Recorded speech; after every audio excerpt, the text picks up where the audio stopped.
Hello and welcome to a new video. This week I am recreating one of our most popular videos.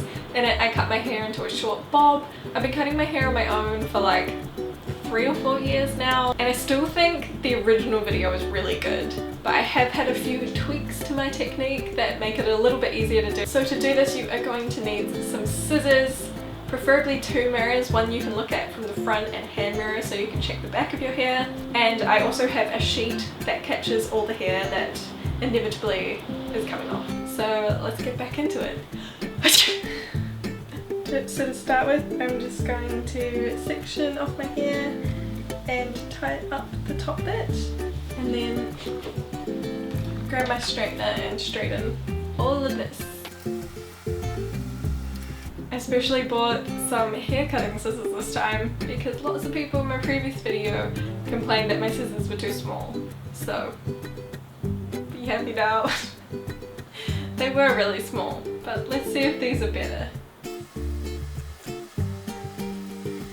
So now with my handheld mirror, I'm going to use it to angle at the mirror over there and check what it looks like at the back. It's not the worst. There's one little long bit that we're going to trim.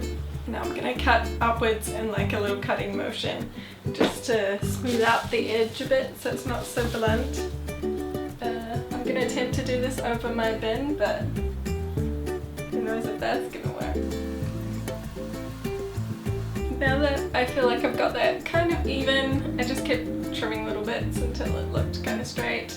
I'm going to tie it up and then straighten the section above because I find that easier to straighten the section above when it's like that. I've only done one layer and there's already so much hair just like down my chest and arms. This is definitely a messy process doing it yourself without a cape thing. Now that it's sitting straight, I'm gonna take out the bottom layer. This is a really beautiful like undercut. And I'm gonna use it as a kind of guide for how long to trim the rest of it.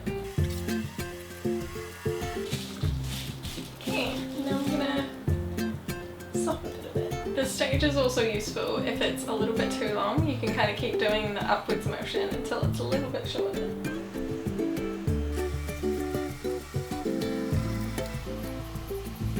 I think it might be a little bit like lopsided this way, but I think we'll fix that up after I've got this last little bit done. After doing all my hair with these scissors, they definitely make a difference. It's a lot faster than the nail scissors I had last time. I look like I have such a hairy chest. It's really nasty. Okay, so I just gave my hair a bit of a like thing and this bit's flicked around. So that's my handy hint, because sometimes your parting just doesn't stay in the same place, especially since I've got a little bit of a cowlick here. So just check that it's not ridiculously longer like this bit here. I often find this underneath bit kind of gets weighted down with the new hair that gets put on top, so I often have to trim it sort of towards the end a little bit more. So I think to finish off I'm just going to curl it a little bit with the straightener. Quite like doing that, giving a bit of wave and stuff. I do tend to just curl the top layer just because otherwise it looks a little bit triangular.